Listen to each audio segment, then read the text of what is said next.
புதுயுகம் உறவுகளுக்கு வணக்கம். இப்போ நாங்கள் வெண்ணியில் நிற்கிறோம். ஒரு முக்கியமான நிகழ்வு. அது என்னென்னு சொன்னால், கடந்த காலங்களில் ஒரு தளபதியை, ஒரு மூத்த போராளியை இராணுவம் சுற்றி வளைத்திருக்கிறது. தொடர்ச்சியாக இப்படி பல சம்பவங்களில் அந்த மக்களை வர காத்திருக்கிறார்கள். அந்த சுற்றி வளைப்புகளில் இருந்து தான் எப்படி தப்பினார், அந்த மக்கள் எப்படி உதவி செய்தார்கள் என்ற மிக முக்கியமான விஷயம் எல்லாம் அவனுடைய பகிரப்பட்டிருந்தது. அந்த மக்களை அவர் சந்திக்கின்ற அந்த உணர்வுபூர்வமான தருணம், தன்னோட உயிரை பாதுகாத்து அந்த மக்களை சந்திக்கின்ற அந்த உணர்வுபூர்வமான தருணத்தை தான் நீங்கள் பார்க்க போறீங்க. மிகப்பெரிய அளவிலான மக்கள் வெள்ளம் உண்டைக்கு மோதி இருக்கிறது. உணர்வுபூர்வமான தருணத்தை தான் நீங்க பார்க்க போறீங்க. அதுக்கிடையில் என்னுடைய சேனல் இது வரைக்கும் சப்ஸ்கிரைப் பண்ணிட்டு பெல் பட்டனை தட்டி வச்சுருங்க. வாங்க காணொளிக்குள்ள போவோம்.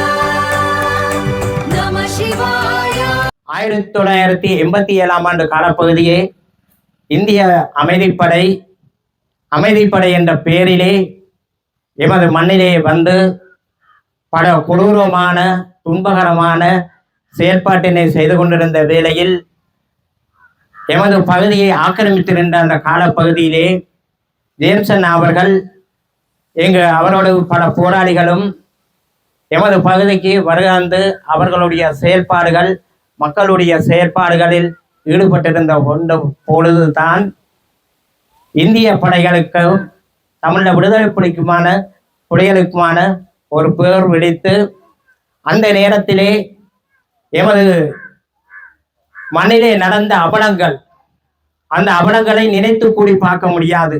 என அமைதிப்படை என்ற பெயரில் இங்கு வருகின்ற அந்த இந்திய படைகள் எமது மக்கள் மீது கொடூரமான முறையிலே பல தாக்குதல்களை செய்து தேங்கி, அதாவது எமது உறவுகளை வீதியிலே படுக்க வைத்து விட்டு அவர்களுக்கு மேலே தேங்கியால் ஏற்றி செய்யப்பட்ட சம்பவங்கள், இப்படிப்பட்ட வேதனையான சம்பவங்கள் எல்லாம் எமது மண்ணை, எமது மனதை உருக்கியது. அந்த காலப்பகுதியிலே எமது போராளிகள் இங்கே பொறுப்பாளராக இருக்கின்ற ஜேம்ஸ் அண்ணனோடு இங்கு வருகின்ற போராளிகளை பாதுகாத்து அவர்களை உணவு வழங்கி பாதுகாத்தது எமது பகுதியில் இருக்கின்ற எமது மக்கள். ஏனென்றால் எங்கள் போராளிகளை பாதுகாக்க வேண்டும் என்ற நோக்கத்தோடு நாங்கள் பாதுகாத்து, அந்த நேரத்திலே இன்று வரை அந்த முன்னாள் போராளியாக இருந்து இங்கு வருகின்ற ஜேம்சன் அவர்கள் எங்களுடைய பகுதியிலும் அவர்களுடைய செயல்பாடுகள், அவர்களுடைய சேவைகள் எமது மக்களுக்கு கிடைக்க வேண்டும் என்ற நம்பிக்கையோடு தான் நாங்கள் இன்று அவர்களை அழைத்து இருக்கின்றோம். புனித பூமி மக்கள் கட்சி என்ற எங்களுடைய கட்சியை பற்றி நாங்கள் முதல் உங்களை சந்திக்க வந்திருக்கிறோம். எங்களை நீங்கள் அழைத்திருக்கிறீங்க. எத்தனையோ கட்சிகள், எத்தனையோ தேர்தல்கள், எத்தனையோ விதமான எம்பிமார்கள் கட்சியில் இருக்கிறார்கள். எல்லாரும் வந்து ஒவ்வொரு விஷயத்தையும் சொல்றதை நாங்கள் நம்பி இப்போ நாங்கள் அதே லெவலில் தான் இருக்கிறோம். அதில் எந்த ஒரு முன்னேற்றம் எங்கள்ட அரசியல் வேலை திட்டம் என்றாலும் சரி, அல்லது அரசியல் நிலைப்பாடுல என்று ஒன்றாலும் சரி, எந்த ஒரு முன்னேற்றமும் இல்லாமல் இப்போவும் சாதாரண நிலையில தான் இருக்கிறோம். தமிழ் தேசிய கூட்டமைப்பை முழுக்க எங்களோட மக்கள்ல இருந்து நாங்கள் வரைக்கும் நம்பினாங்கள் தான். ஆனால் இன்ற வரைக்கும் அதில் நாங்கள் இதில் ஒரு கட்சியை நாங்கள் குறை கூறி எங்கெண்ட கட்சியை வளர்க்கணுமென்று இல்லை. நாங்கள் எப்படி எங்களுக்கான எண்ணங்கள் எப்படி வந்தேன்னு சொல்லி நாங்களும் ஒரு கட்சியாக எங்களுடைய மக்களுடைய செயல்பாடுகளை செயல்படுத்தணும். உதவத்துகள் அப்படியான நிறைய பிரச்சனைகளுக்களால் எங்களுடைய மக்களை பாதுகாக்கணும்ன்றதுக்காண்டி நாங்கள் இந்த புனித பூமி மக்கள் கட்சி என்ற கட்சியை அரசாங்கத்தில் பதிவு செய்து நாங்கள் இப்போ மக்களுக்குள்ள வேலை செய்கிறதுக்கு வந்துருக்கு. இந்த கட்சி மக்களுக்குள்ள வேலை செய்யணும்ன்றது, மக்களுக்குள்ள நாங்கள் முந்தி எப்படி எங்களுடைய தலைமையால் அரசியல் பணியை செய்தோமோ அதே மாதிரி மக்களுக்குள்ள நாங்கள் முதல் கட்டமாக மக்களுக்கு இறங்கி மக்களுடைய பொருளாதாரத்தை முன்னேற்றணும், மக்களை ஒரு நல்ல வழிக்கு பாதைக்கு கொண்டு போகணும்ன்றது தான் எங்களுடைய வேலை திட்டம். புனித பூமி மக்கள் கட்சிக்கு ஊடாக நீங்கள் பாடுபடணும், அதில் எல்லாரும் அங்கத்தவராக இணையணும்ன்றது தான் கேட்டுக்கொள்கிறோம். இங்கே கலந்து கொண்டுள்ள என் உயிரிலும் மேலான ஈழதேச பாசமிகு மக்களே, எங்கள் கட்சியின் தலைவர் அவர்களே, என் சக போராளிகளே, அனைவருக்கும் புனித பூமி மக்கள் கட்சியின் சார்பில் எனது இந்த நேர வணக்கங்கள். நாங்கள் கதைக்க போகிறத ஒரு கோடு அடித்து நான் பேசுகிற பேச்சு இங்கால போகுதா, அங்கால வருதா, இல்லை நேர போகுதா, அது பிடிஏக்களை மாட்டிடுமான்னு ஜோதிச்சு கதைக்கிற கட்டத்தில் நாங்கள் இருக்கிறோம். சாதாரணமாக ஒரு பாட்டை படித்தா கூட அவர் பிடிஏக்களை தள்ளப்பட்டிருக்கிறார். ஒரு தம்பி காய்ச்சி கொண்டு தான் வைக்க போகிறாங்களா, 6 மாதம் போகிறோமோ 1 வருஷம் போகிறோமோ இப்போ இதில் காய்ச்சி கொண்டு தான் நான் பார்த்து எல்லாமே செய்து நாங்கள் இன்றைக்கு எதுவும் செய்ய முடியாத நிலைக்கு தள்ளப்பட்டிருக்கிறோம். இந்த வடிவேல் சொல்லுவார், இன்னொன்றா எல்லாரும் அடித்தாலும் தாங்கக்கூடிய மாதிரி இருக்கணும். அப்படி தான் அடி வாங்குறோம். எல்லாவும் செய்யலாம் அவங்கள வச்சு, நல்லா வச்சு செய்யலாம் அவங்களை. அந்த அளவுக்கு தான் நாங்கள் இப்போ முதுகெலும்பு இல்லாத மனிதர்களாக இருக்கிறோம். எங்களுக்கு வாட்சி அரசியல்வாதிகளும் அப்படி என்ன செய்தாலும் அவையிலும் ஆமா போடக்கூடிய கணக்கெல்லாம் நிற்கணும். ஆனால் இந்த நாட்டில் சட்டம் இருக்கு. இந்த நாட்டு ஆளுநர் ஜனாதிபதியும் பகுஜன எழுச்சிகள் ஊடாகத்தான் வளர்ந்தவைகள். அவர்களும் ஆயுத போராட்டம் நடத்தினவை, அவைகளுக்கும் பிடிஏ பாய்ஞ்சது. அவரும் இளங்கோட வந்து தான் தாப்பண்ட செத்த வீட்டுக்கு போனவர். அவரும் போராட்டங்களூடாக தான் வளர்ந்தவைகள். அவையரும் இந்த மக்களை சந்திக்கிறார்கள். சாதாரணமாக அவைகள் போராட்டத்துக்கு இருந்து வரல. சந்திரிகா அவர்களுக்கு பொது மன்னிப்பு வழங்காட்டி அவை இப்பயும் பயங்கரவாதி தான். அவாக்கு சந்திரிகா பொது மன்னிப்பு வழங்கி கட்சிக்குள்ள கொண்டு வந்து கட்சியை வளர்த்து இன்றைக்கு நாடாண்டு கொண்டிருக்கணும். இப்ப இருக்கிற கட்சியின் நிலைமை ஆடு என்ன செய்யறது? தங்களை திருப்திப்படுத்துறதுக்காக இன்றைக்கு அந்த பையனை பிடிக்க வச்சுக்கிறாங்க. இந்த கட்சிக்கு எங்களுடைய தலைவர் வைத்த பேரே அதுதான், புனித பூமி. இது புனித பூமி. நாங்கள் மன்னார்ல நின்றாலும், மட்டக்களப்பில் நின்றான, யாழ்ப்பாணத்தில் நின்றான, திருவண்ணாமலையில் நின்றான, அது புனித பூமி. உங்களுடைய பிள்ளைகளின் இரத்தத்தால் கழுவப்பட்ட பூமி. அந்த பூமியினுடைய கட்சி தான் இது. நாங்கள் வெல்லுவோம், நாங்கள் வெல்லுவோம். அந்த மாவீரர்களுடைய சாட்சியாக சொல்லுகின்றேன், ஜனநாயக வழியில் நாங்கள் வெல்லுவோம். அந்த மாவீரர்களுடைய ஆணையாக, அவர்களுடைய மூச்சின் வெளிப்பாடாக, இங்கே கைகளை இழந்து நிற்கின்ற என்னுடைய சகோதரன் சகோதரியின் சாட்சியாக இந்த மண், இந்த புனித பூமி வெற்றி அடையும். நீண்ட காலமாக இந்திய ஆக்கிரமிப்படை இங்கிருந்த காலப்பகுதியிலே பாதுகாத்து, அந்த நேரத்திலே பாதுகாத்த அந்த பொக்கிஷமாக இருக்கின்ற புனித பூமி மக்கள் கட்சியினுடைய தலைவராக இருக்கின்ற இந்த காடுகள், மேடுகள், இந்த பட்டைகள் அனைத்திலையும் ஓடி ஒளிந்து மீண்டும் எமது மத்தியிலே வந்து இங்கு இந்த கட்சியை உருவாக்கி இந்த மக்களுக்கு ஏதோ ஒரு பணியை செய்ய வேண்டிய நம்பிக்கையோடு எங்க வருகின்ற எங்கள் அன்புக்குரிய ஜேம்சன் அவர்களை கருத்துக்கள் வழங்குமாறு உங்களை அன்போடு வந்திருக்கிறேன். இந்த நிகழ்வுக்கு வந்திருக்கும் எங்களின் உயிரிலும் மேலான எனது தமிழ் மக்களுக்கு எனது அன்பான வணக்கத்தை தெரிவித்துக் கொள்வதோடு, கிட்டத்தட்ட 30 வருஷத்துக்கு பிறகு நான் இந்த கிராமத்தில் இப்போ நான் நின்று கதைக்கிற இடம் வந்து சரியான இறுக்கமான காடு, இதுக்குள்ள மனிதரே நுழையில்லாத காடு. இந்த காட்டுக்குள்ள தான் இந்திய இராணுவத்தின் காலத்தில் எந்த உயிர் வந்து பாதுகாக்கப்பட்ட காடு. இந்த மக்கள் இப்போ நான் உங்களை பார்க்க எனக்கு பெரும் இவ்வளோ மன சந்தோஷப்படுறேன். நான் ஒரு பிடி உணவுக்கு இல்லாமல், ஒரு சொட்டு தண்ணி குடிக்க இல்லாமல், படுத்துறங்க இடம் இல்லாமல் நான் இந்த காட்டுக்கு அலைஞ்ச போது இங்கே இருக்கிற மகள் முன்னுக்கெல்லாம் சார்ஜிக்கு ஆகல் இருக்கணும். உயிருக்கு இந்த உயிர் எப்போ போகும்னு தெரியாமல் நான் ஒரு காலடியில் தூக்கி வச்ச இடம் இந்த இடம். அந்த இடத்துல நான் இன்றைக்கு வந்து உங்களுக்கு முன்னு கதைக்கிறது எனக்கு மிகவும் மகிழ்ச்சியாக இருக்கு. ஒருபடி சோறு எங்களோட மக்கள் எனக்கு கையில் தந்துட்டும் எனக்கு சொல்லிக்கணும், ஓடி போய் காட்டுக்கு வச்சு சாப்பிடுங்கோ, வச்சு சாப்பிடுவோம். நான் அந்த காடு தான் இந்த காடு. இன்றைக்கு இந்த காட்டில் நான் உங்களோட பப்ளிக்காக இருந்து சாப்பிட போகிறேன். அந்த நிலைமை இந்த உருவாகிருக்கு. இன்றைக்கு 30 வருஷம் இடைவெளி போனாலும் அந்த நிலைமை இங்கே உருவாக்கி தந்திருக்கு. நான் இது ஏன் சொல்றேன்னா, ஒரு மக்களுக்கான ஒரு பயணத்தை வெளிக்கிற எந்த ஒரு மக்கள் நலன் விரும்பியலாக இருந்தாலும் அவர்கள் மக்கள் மனதில் இடம் பிடிச்சவர்களாக இருக்க வேணும். அப்போ அந்த அடிப்படையில் நான் என்ன பற்றி சொல்ல வேண்டியதை வந்து சொல்லிக்கிட்டு இருக்கேன். இவ்வளவு கஷ்ட துன்பங்கள் பட்டு கூட இந்த காட்டுக்குள்ள இருந்து நான் பிறகு மிச்சத்தை கதைக்க பாருங்க. காட்டுக்குள்ள இருந்து நான் யுத்தத்தில் இந்திய இராணுவத்தால் தனிமைப்படுத்தப்பட்டு தனியாக இருந்த போது நான் அந்த காட்டுக்கு தனியாக தான் 6-7 மாதம் வாழ்ந்தேன். எனக்கண்டு தனியாக ஒரு ரவுண்ட் அப் பண்ண இந்திய இராணுவம் போட்டு என்ன இந்த காட்டை விட்டு என்னை நெருக்கி கொண்டு ஊர்மனைக்கு இறக்கி போட்டேன். ஊர்மனைக்கு இறக்குனா அதில் பக்கத்தில் அந்த ஊர்மனை இருக்குது, வீடும் இருக்குது, ஆக்களும் இருக்குது, எல்லாரும் இருக்குன்னு அந்த வீக்களை தெரியும். அப்போ நான் போய் ஊர்மனைக்கு இறங்கின போது எனக்கு நிறைய இராணுவம் என்னை கலைச்சி சுட்டபடியால் இந்த களத்துல இந்த சைனர் குப்பி அங்கே கலண்டு விழுந்தோட எனக்கு தெரியல. அப்போ நான் ஒரு ஊர்மனைகளை போய் அதில் நாகம்மா டீச்சர்னு சொல்லி அவையோட வீடு அழகரத்தின மகள், அவையோட மகள் பாயசிரியர் போய் இருக்கிறான். அப்போ நான் போய் அங்கே போவோம், அவையோட வீட்டையே சுற்றி இராணுவம் படுத்திருக்கு. அப்போ நான் எனக்கு ஏலாமல் தண்ணி இல்லை களைச்சி போனேன். அப்போ நான் போய் டீச்சர்கிட்ட வளவுக்குள்ள போனேன். அப்போ போக டீச்சர் என்ன சொன்னால் அதை சுற்றி ஆமி படுத்திருக்கிறான், நீங்கள் வாராண்டு. அப்போ என்னால் வேலாது. அப்போ என்னட்ட கைத்துப்பாக்கி இருந்தது 3 ரவை தான் இருந்தது என்னட்ட. அப்ப நான் குப்பி என்னோட சைனட் பில் இல்லைன்றபடியா நான் அந்த 3 ரவையில எனக்கு கொண்டு எதிரிக்கிட்டு வச்சுக்கண்டு அப்ப நான் டீச்சர் சொல்றேன், நான் பின்னால் ஓட போறேன். அப்ப டீச்சர் ஓட வேண்டாம், நீ இந்த சமையல் கிச்சனுக்குள்ள போய் 2 நிறுத்துறான். அப்ப நான் அந்த சமையல் கிச்சன்ல போய் இருந்தா கன நேரமா இருக்க அந்த ராணுவம் என்னையே குறி வச்சு பார்த்துக்கிட்டு இருக்கான். அப்ப நான் அந்த செத்தேன் ஓட்டைக்கால பார்த்துக்கிட்டே நிற்கிறேன், ராணுவம் என்னையே குறி வச்சு பார்த்துட்டு இருக்கான். அப்ப நான் இவன் உள்ளுக்கு வர போறான்ட்டு நான் பின்னால் ஓடுறது தான் ரெடியா இருக்க. டீச்சர் வந்து என்ன சொன்னா, ஒன்றும் யோசிக்காத நான் ஒன்றும் பாதுகாக்கிறேன் சொல்லி போட்டு தன்னை மகளை கொண்டு தன்னை பக்கத்தை இருத்தி தன்னை குங்குமப்பட்ட அவன் மகளுக்கு வச்சு ஏன்னா பக்கத்தை இருத்தி விட்டவன். அப்ப நான் உள்ளுக்கு இருக்க ராணுவம் வந்தான். ராணுவம் வந்து கேட்க அவன் சொன்னா தன்னை கணவன். அப்ப எனக்கு இதுல மஜ்ஜம் இருந்தது களத்துல, அந்த மஜ்ஜத்தை கேட்டு ரோட்ல போறாங்களுக்கு அடிக்கிறான், தெரியாத கேட்டு அடிக்கிறான். அப்ப நான் அந்த மஜ்ஜத்தை மறைச்சிக்கிட்டு அங்கால இருந்தேன். இதுக்க வந்து பார்த்துட்டு அவனை சோடியல் கேட்டுட்டு விட்டுட்டு போயிட்டான். நான் சொல்றேன்டா, ஒரு கோழி குஞ்ச தாய் எப்படி செட்டைக்குள்ள வச்சிருக்குமோ அப்படித்தான் இந்த ஏரியா மக்கள் என்ன வச்சிருந்தது. நான் அந்த நன்றி கடன் தான் நான் சொல்றேன். நானே போய் இந்த வரலாறு இல்லாத வீரத்தை தீரத்தை சொல்ல வரையில மக்கள் எங்களை எப்படி பாதுகாத்துக்காண்டி நான் சொல்லணும், உங்களுக்கு விளை சமுதாயத்துக்கு தெரியாத சொல்லணும் சொல்றேன். இதே மாதிரி இதே ஏரியால என்ன சொல்றதுக்கு 30 இந்தியா ஸ்பெஷல் குரூப்பா கொண்டு என்ன ராமநாதபுரம் பள்ளிக்கூடத்துல வச்சு இந்த ரவுண்ட் அப்படி சுட்டவன் அந்த போட்டோதாசன் இருக்கிறார்.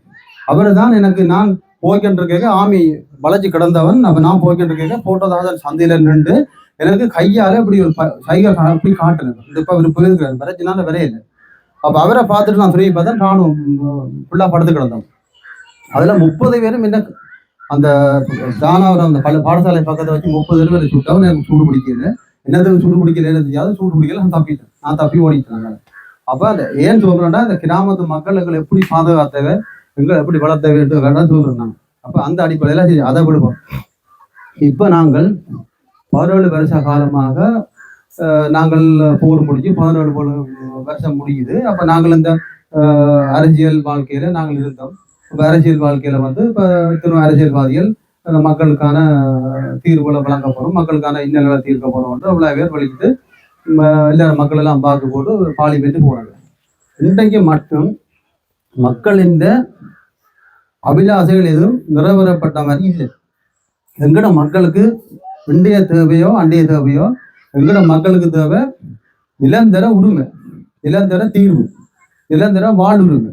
எங்களுக்கு மானம், மரியாதை, நிரந்தர தீர்வு, அதுதான் எங்கட மக்களுக்கு தேவை. எங்கட மக்களுக்கு அரிசி மூடை, மாமூடை, சீனி மூடை எல்லாம் தேவையில்லை. எங்கட மக்கள் அதுக்கு அடிமையாக்கள் இல்லை. நாங்கள் எங்கட மக்களின் வரலாறு வந்து இன்றைக்கு 30 வருஷத்துக்கு மேலாக எங்கட மக்கள் போராடிக்கிட்டு இருக்கோம்.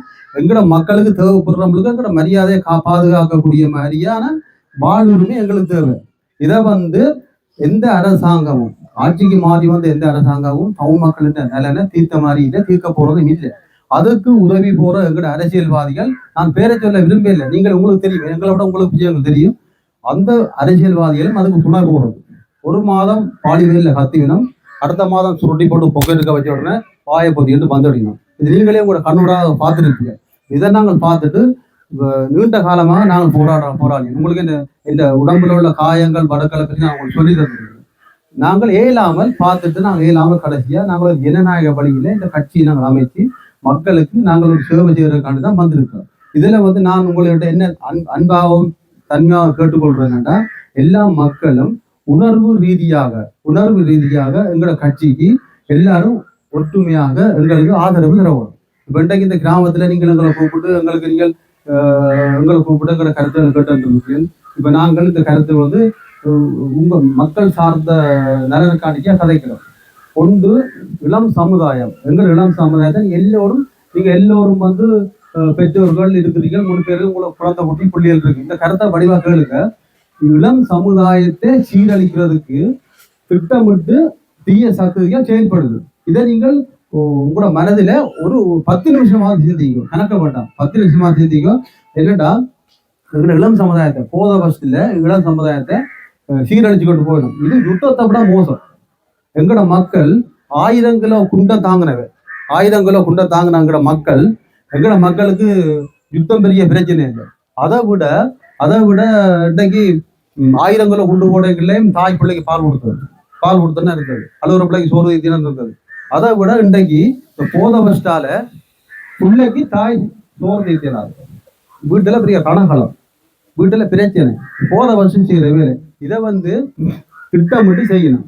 நாங்கள் எதை தீர்ப்போணுமெண்டா என்ன சொல்றோம், எல்லாரும் ஒற்றுமையா நாங்கள் சேர்ந்து நாங்கள் ஒருமித்த குரலா நாங்கள் நின்றமா இருந்தா இந்த எங்களோட இளம் சமுதாயத்தை நாங்கள் பாதுகாக்கலாம். இல்லாட்டி நாங்கள் இளம் சமுதாயம் சீரழிஞ்சு போகும். எங்கட வீராசாரத்துல அடிப்படையில குறைஞ்சு போத வருஷத்தில் அழிஞ்சு போடுவாங்க. நம்ம எங்கட நியாய நீதியை கேட்க, உரிமையை கேட்க ஆக்களில தானே. அதுதான் எங்க திட்டம். இது வந்து யுத்தத்தை விட பெரும் பெரும் மோசமான ஒரு செயல்பாடான திட்டம். இதுக்கு ஒரு சில அரசியல்வாதிகளும் கூட போயிடலாம். அண்மையில கூட ஜேபி பொதுச் செயலாளர் டிவின் சில்வா யாழ்ப்பாணத்துல ஒரு அலுவலகம் திறந்து வச்சு போட்டு அவர் என்ன சொல்றாரு என்றால், தமிழ் மக்களுக்கு சரியான அரசியல்வாதிகள் இல்லை, உங்களை பார்க்க ஒருத்தரும் இல்லை, நீங்கள் எல்லாம் எம்பிபி கட்சியோட வாங்கன்னு கேட்கிறார். அவர் கேட்கிறார். இப்ப நான் உங்களுக்கு என்ன சொல்றேன்னா, சரி அவர் கேட்டது நான் குற்றமா சொல்லல, அவர் அரசியல்வாதி, அவர் கேட்கிறாரு, நாங்கள் குற்றமா சொல்லலாது, அவர் அரசாங்கம், ஓகே பிரச்சனை இல்லை. ஆனால் அவர் எப்படி கதைக்கிறார் தானே. இன்றைக்கு தமிழ் அரசியலுக்கு எதிர உலகம் அங்க இருக்கு. இன்றைக்கு இந்த பாட்டை படிச்ச சங்கீதனை படிச்சுட்டு கொண்டு போயிட்டாங்க பயங்கர சடத்துட்டு. தமிழ் மக்களில் கரிசனை காட்டுன டிவின் சில்வா குரல் கொடுத்துக்கலாமே இல்லையா? இதுவாக நான் தமிழ் மக்களை எங்களோட ஒன்றா சேர சொல்லியிருக்கோம், நீங்களோட சங்கீதனை விடுங்கோம், மற்றது அறிஞர் கவிகளை விடுங்கோம், அதாவது செய்ய மாட்டேன். அப்படி என்னன்னா தமிழ் மக்களை வந்து தங்களை அடிமைப்படுத்தி வச்சிருக்கிறது அவையோட நோக்கம். அதான் அவையோட நோக்கம். இதை நாங்கள் தமிழ் மக்களாகிய நாங்கள் விலக்கிக் கொள்வோம். எங்களோட மக்களின் உரிமை தான் எங்களுக்கு முக்கியம். எங்களுக்கு அரிசி முடியும், மாமுடியும், தண்ணீரை மாவு கொடுத்து போடுவோம், அந்த அரைக்கில அரிசியை கொடுத்து போடுவோம், அது எங்களுக்கு தேவை. எங்களுக்கு எங்களோட இனம் வந்து ஒழுங்கா வாழணும். எங்களோட இளம் சமுதாயம் கௌரவத்தோட படிச்சு நல்லா வாழணும் தான் எங்களோட நோக்கம். உங்களுக்கு ஒரு தெரியும், நாங்கள் வந்து விலை போவோம், எங்களுக்கு விலை போய் இல்லாட்டி அவனோட காசு கொண்டவோ இல்லாட்டி அவனுடைய தேவையில்லை எங்களுக்கு. நாங்கள் உங்களோட முன்னுக்கு உங்களோட உயிரை பாதுகாக்க சொல்லி நின்றாங்களா நாங்கள் நீங்களாம் எங்களை உயிரை பாதுகாத்து விட்டாங்க. உங்களுக்கு தான் உரிமை இருக்கு எங்களை இப்படி கேட்கறது. நாங்கள் நாளைக்கு ஒரு தவறு விட்டா நீங்க தட்டி கேட்கலாம். நாங்கள் நேரவே சொல்றோம், இங்க வாங்க, நீங்க புனிதமை கட்சி நீங்க எப்படி செய்யறீங்க, அது கூட உறுப்பினர்களாக செய்தால் நாங்கள் அது நடவடிக்கை எடுப்போம், எங்களுக்கு தெரியப்படுத்த நடவடிக்கை எடுப்போம். இப்ப நாங்கள் இந்த இந்த இந்த கட்சியானது வந்து மக்கள் இந்த அபிலாசைகளை தீர்க்கக்கூடிய மாதிரியான வழிமுறையை நாங்கள் மேற்கொள்வோம். இதுக்கு மக்களுக்கு ஆதரவு. இதே இடத்துல முன்னாள் போராளிகள் இன்றைக்கு எல்லா இடம் இருக்கணும். கஷ்டங்கள் படினா துன்பங்கள் படினா நாங்கள் அறிகிறோம் கொள்றோம். எங்கள்கிட்ட தற்போது நிலப்பாடு இந்த கட்சியை கட்டியளிப்பு ஒரு இறுக்கமான ஒரு கட்டுப்பாடுகளை கொண்டு வர எங்களோட நோக்கம். மக்களுக்கு உங்களுக்கும் கணக்க பிரச்சனை இருக்கு, எங்களுக்கு தெரியும். எல்லாருக்கும் வாழ்வாதார பிரச்சனை, கணக்கு பிரச்சனை இருக்கு. நாங்கள் எல்லாம் தெரியாதாக்கள்ல தெரியும் மக்களுக்கு. இருந்தாலும் நாங்கள் இந்த கட்சியை நாங்கள் ஒரு பலமா நின்றா தானே நான் மற்றவங்களுக்கு உதவி செய்யலாம். இப்ப நான் என்னால தூக்கக்கூடிய பார்த்து தானே நான் தூக்கலாம். அப்ப நான் அதுக்கு முதல் தூக்கலாம் பார்த்து தூக்க நிக்கலாம். முன்னாள் போராளிகள் அனைவரும் எங்களுக்கு கிளிநொச்சியில எங்களோட அலுவலகம் இருக்குது.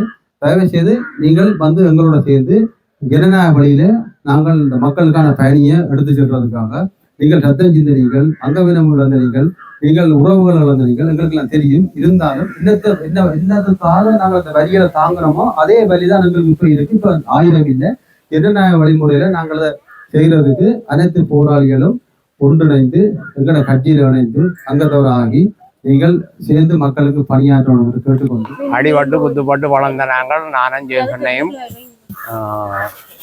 இப்போ என்னுடைய கண் முன்னுக்கு வந்து நிற்கிற அவரை பார்க்கவே எனக்கு பெரிய ஒரு ஆச்சரியம். இவ்வளோ ஒரு நிலப்பாட்டுக்க இந்த மனுஷன் உயிரோடு வந்திருக்குன்றத நான் சிந்திக்கிறேன். அதோட முக்கியமான ஒரு கருத்தை நான் சொல்றது தான் இதில் வந்திருக்கிறேன். பிரச்சனை ஒன்று, அந்த தம்பி சொன்னார் நாங்கள் தோர்த்துட்டோம். யாழ் மாவட்ட அமைப்பாளர் சொன்னார் நாங்கள் தோத்துட்டோம். அது எவனும் என்ன கொண்டு போய் சுடலாம், அதில் மாற்றம் இல்லை. நாங்கள் தோற்கவில்லை. இப்போ வெற்றிக்கு அறிகுறி. நாங்கள் ஒரு காலமும் தோற்கவில்லை. இப்போ எங்களோட வெற்றிக்கு அறிகுறி. ஏன்னா உலகம் முழுக்க எங்களுடைய காற்று அடிக்குது, சுற்றி அடிக்குது, சுற்றி உலகம் முழுக்க அடிக்குது. ஒவ்வொரு போனையும் எடுத்து கிண்டி பாருங்க, உங்களுக்கு முழு சரித்திரம் உங்களுக்கு விளங்கும். ஆயுத போராட்டம் நாங்கள் எடுக்கல, எங்களுக்கு தேவையில்லை ஆயுத போராட்டம். கொஞ்ச நாள் எங்களுடைய தலைவர் எடுத்தது உண்மைதான். அதுக்கு அடக்கி முடிஞ்சது. இப்போ எங்களுக்கு அமித்ஷா வழியில் ஒரு போராட்டம் தான் எங்க நடைபெறுது.